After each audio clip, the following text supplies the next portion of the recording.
Alors bonjour à Bonjour. tous, bonjour Gérard. Je suis chez Gérard Attias aujourd'hui. Je suis venue parce que j'avais envie qu'on ait un entretien ensemble au sujet de ce que tu vas proposer prochainement. Un nouveau cursus qui n'est plus un cursus de biologie classique, Voilà, c'est pas exclusivement de la biologie, oui. qui est de la biologie énergétique.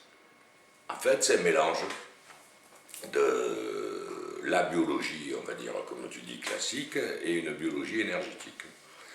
Et on va essayer de faire les ponts entre tout un système de décodage, on va dire, classique en biologie, pour trouver le sens de la maladie, c'est-à-dire le pourquoi.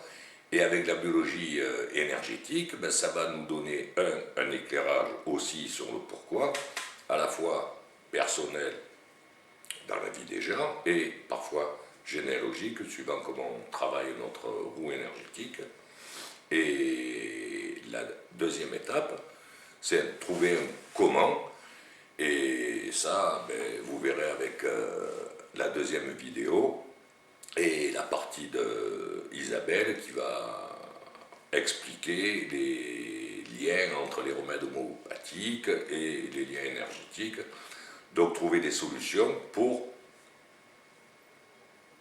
comment trouver sa solution pour sortir du conflit. Oui, le programme est vaste, c'est-à-dire que tu offres quelque chose de plus large pour comprendre. Ah, c'est une véritable formation.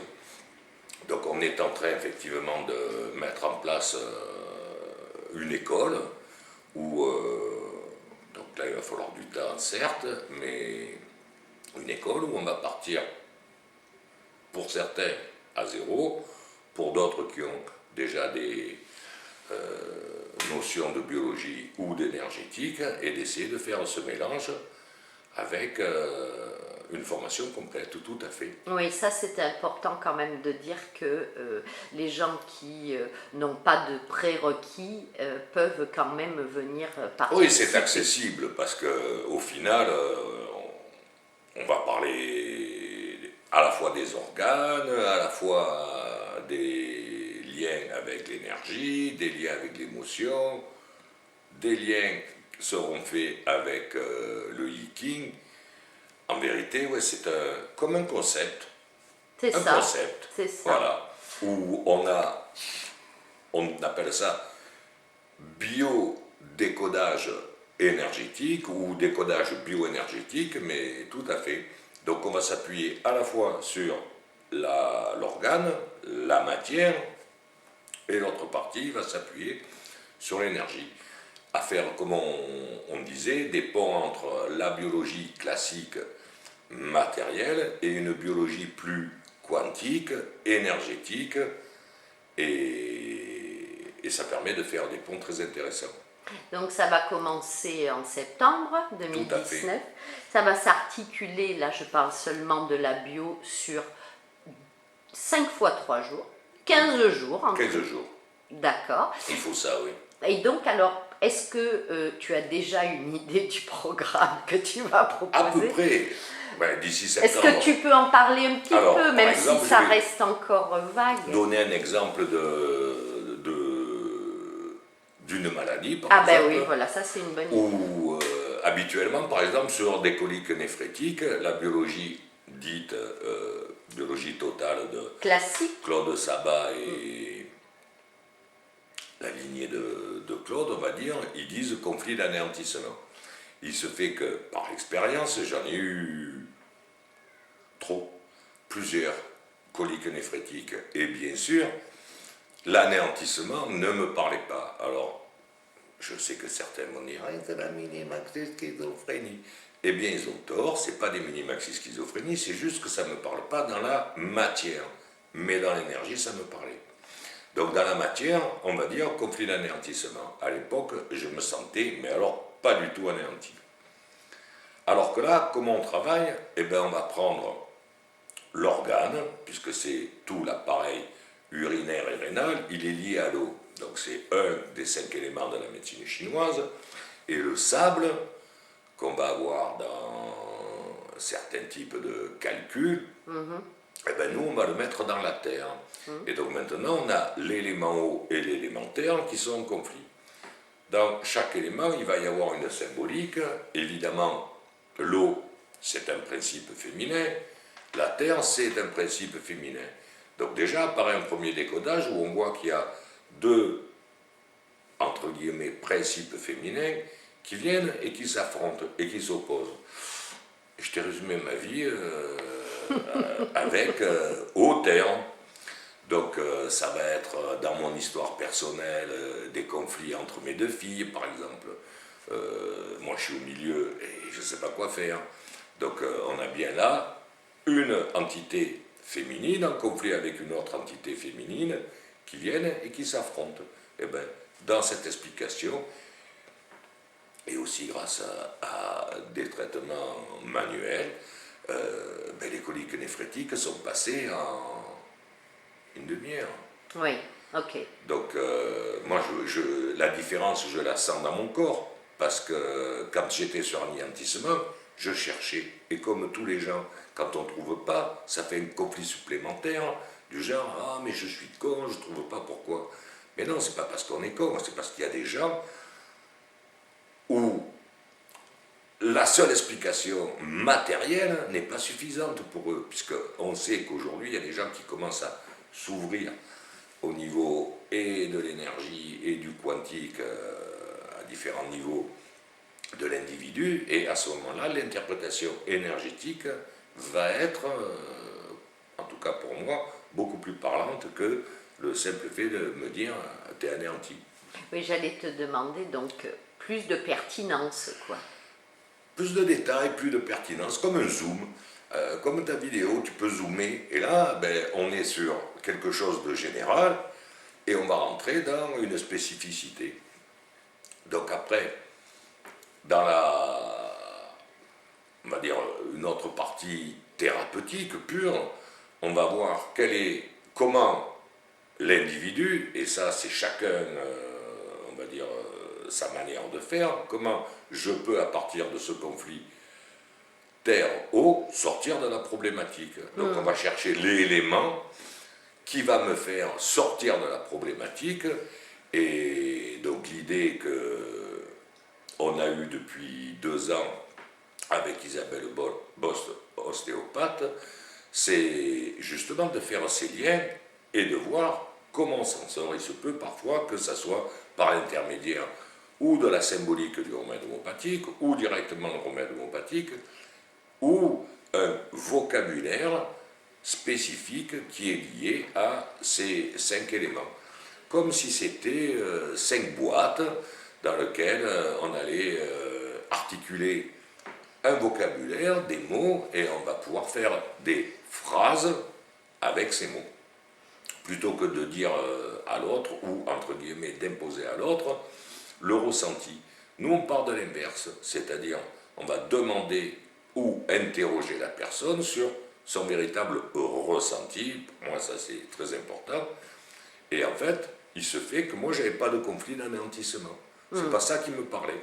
Et vraiment, c'est toute l'opposition terre-eau que je peux vivre à différents niveaux. Dans ce cursus, est-ce que tu vas aussi garder des outils comme le tarot, Ah ben oui, parce les lettres hébraïques? Exactement, on est sur cette trame énergétique, et cette trame énergétique, on a plusieurs manières de la voir. Une manière de la voir, c'est par une géométrie sacrée, à savoir qu'on part d'un cercle. On va regarder, il y a 22 diviseurs du cercle, en vérité 24, mais 360 divisé par 1 ou divisé par lui-même, ça ne change rien. Donc il y a on pourrait presque dire un interrupteur on-off, et 22 formes géométriques, et ces 22 formes géométriques, on peut les relier à 22 symboles de l'alphabet hébreu. En fait, ce que je crois, c'est que la langue, le langage, il est issu d'une structuration géométrique. C'est comme si le premier bruit de l'univers, c'était le Big Bang, et qu'ensuite, il y allait avoir une évolution pour avoir le langage. Donc pour moi, le langage a une structure géométrique. l'être humain a une structure géométrique et pendant une partie de ma vie, j'ai fait que de la biologie, mais j'avais pratiqué la médecine chinoise juste avant ma médecine. Et là, j'ai comme regroupé la médecine chinoise avec la biologie. Oui, il fait des liens, quoi. Exact comme d'habitude. Voilà, et à une époque, j'avais fait des liens entre le tarot et la biologie, donc entre ces 22 archétypes, ou tarologiques, ou hébraïques, ou géométriques, et la biologie. Et là, en fait, c'est un zoom et utiliser la maladie. Et pour moi, c'est pas possible qu'une maladie vienne d'un seul élément. Alors, il y a forcément une contradiction entre deux éléments, et du coup, effectivement, on rentre dans un nouveau vocabulaire de décodage. Est-ce que tu feras encore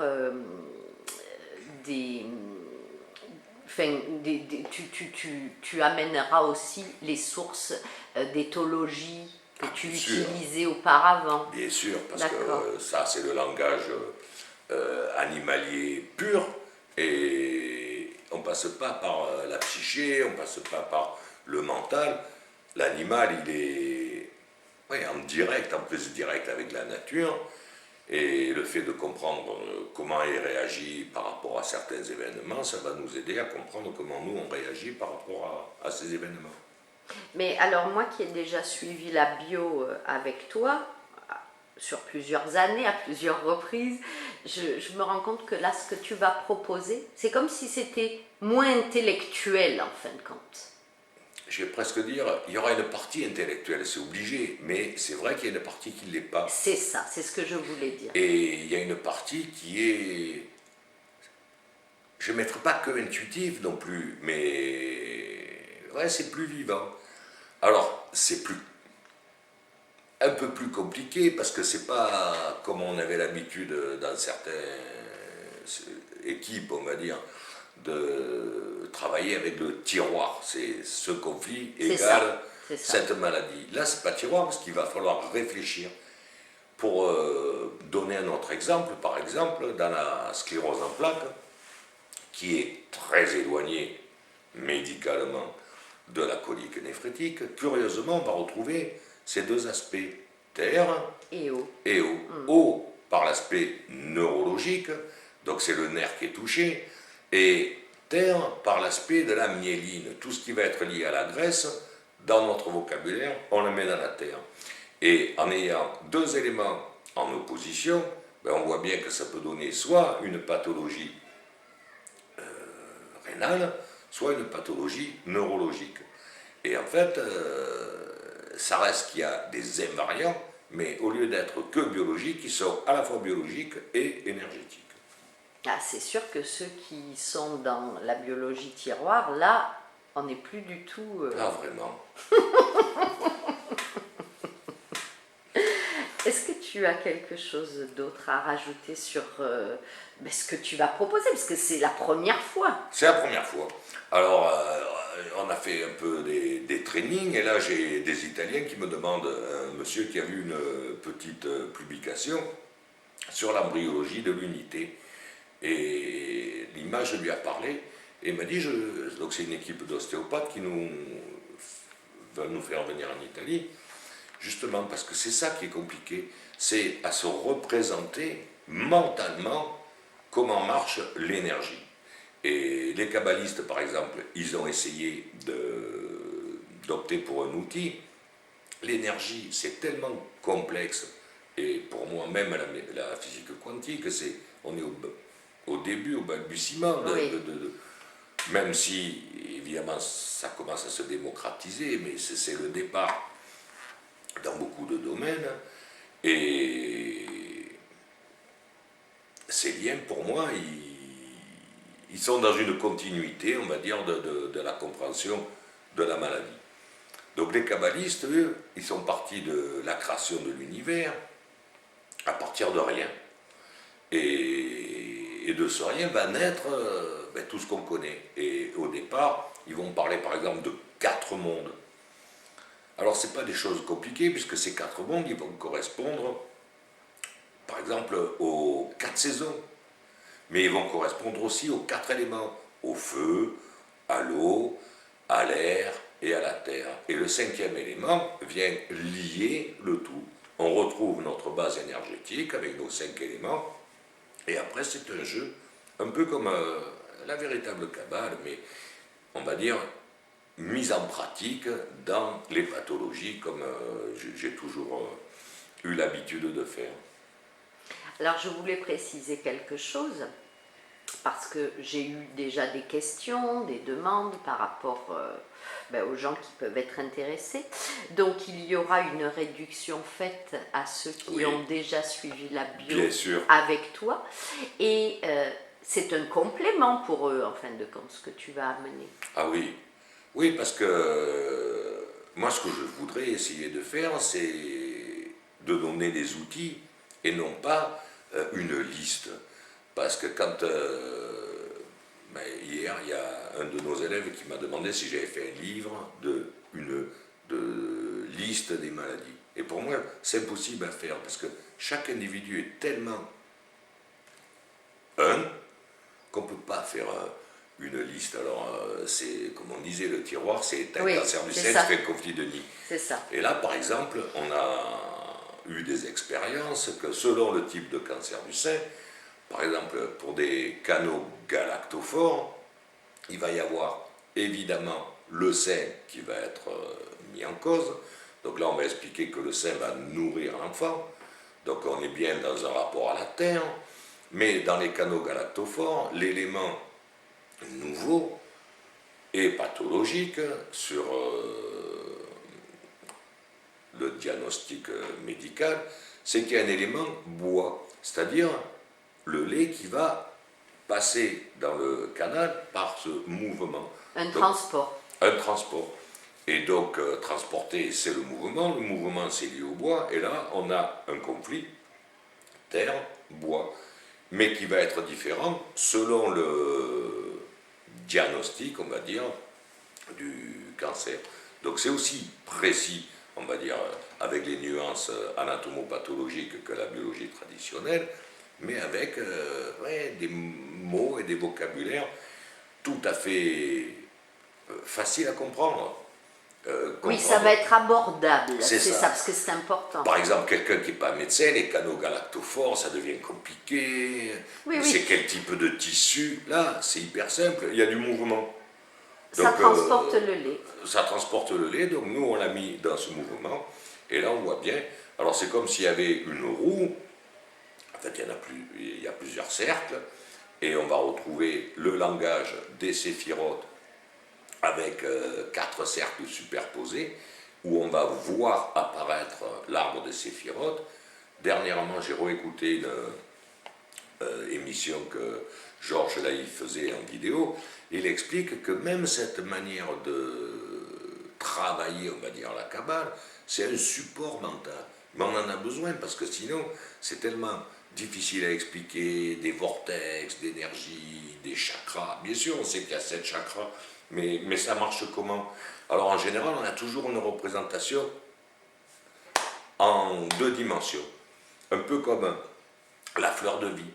On voit la fleur de vie sur un papier, mais en 3 dimensions, c'est une structure hyper complexe, notamment avec 64 tétragrammes, tétraèdres, pardon, et ça fait un volume. Et en fait, ce qu'on voit, c'est des projections de ce volume sur du plan.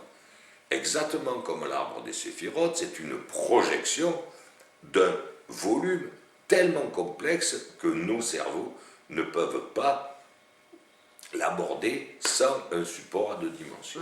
Voilà. On pourrait presque dire que la biologie classique, c'était une biologie à 2 dimensions, et que cette biologie énergétique devient une biologie à 3 dimensions. Donc c'est comme si on passait avec une dimension supplémentaire avec cette explication énergétique de la maladie. Voilà. Donc, ce que tu es en train de dire, c'est que non seulement tu vas proposer comme une nouvelle boîte à outils aux gens, mais également une nouvelle manière de voir les choses. Oui, alors par exemple, tu as eu un petit aperçu par rapport à cette fameuse unité. Mais à un moment donné, cette unité, elle va se diviser. Et si je reste, alors il n'y a pas 40 solutions, soit l'unité, la première cellule, elle n'est pas biologique, et dans ce cas-là, je ne sais pas comment ça marche, c'est divin. Mais si elle est biologique, forcément qu'elle va se diviser toute seule. Et donc elle va créer deux unités. Mais on voit déjà que si c'est un 1, il va y avoir 2 fois un 1. Et là, ça va être compliqué à expliquer que cette unité va doucement se mettre à se diviser, un peu comme la première cellule de l'être humain, pour ensuite prendre forme. Mais c'est comme si c'était l'énergie, pour moi, c'est comme si c'était un squelette invisible. On pourrait dire que c'est à partir de ce squelette invisible que la matière va se structurer autour de ce squelette. Donc c'est à la fois rentrer dans la véritable matière, et là c'est la biologie, on va dire, traditionnelle, et à la fois dans quelque chose de plus subtil, pas au niveau du vocabulaire, c'est pas compliqué, mais de l'énergie, et de rentrer dans ce squelette énergétique. Et je pense que si on a l'apport des deux, c'est plus complet. Oui, tout à fait, je Voilà. comprends. Est-ce que tu as autre chose à nous dire? Écoute, non, s'il y a des questions, je ne sais pas, je peux répondre, mais... Eh bien, tu sais que cette vidéo, de toutes les manières, je vais la partager non seulement sur ma chaîne YouTube, mais également sur Facebook. Oui, j'ai une chaîne YouTube, mais également sur Facebook. Donc, pourquoi pas, les gens pourront commenter, poser des questions en dessous de la vidéo. Sans agressivité, parce que sur Facebook, c'est la plaie.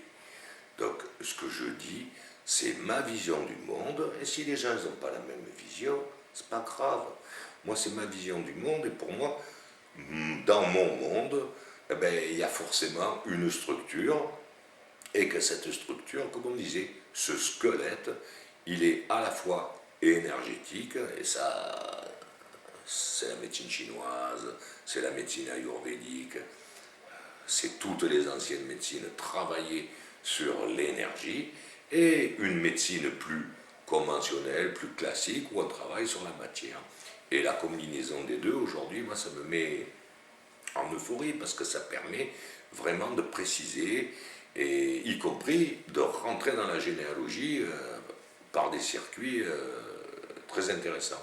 En fin de compte, c'est créer un équilibre entre le visible et l'invisible. Exactement, on pourrait dire ça, créer un équilibre entre, toujours pareil, ou un cerveau droit cartésien, un cerveau à droite, à gauche, vous les mettez où vous voulez, et un cerveau gauche, quelque chose de plus rationnel et en même temps d'irrationnel.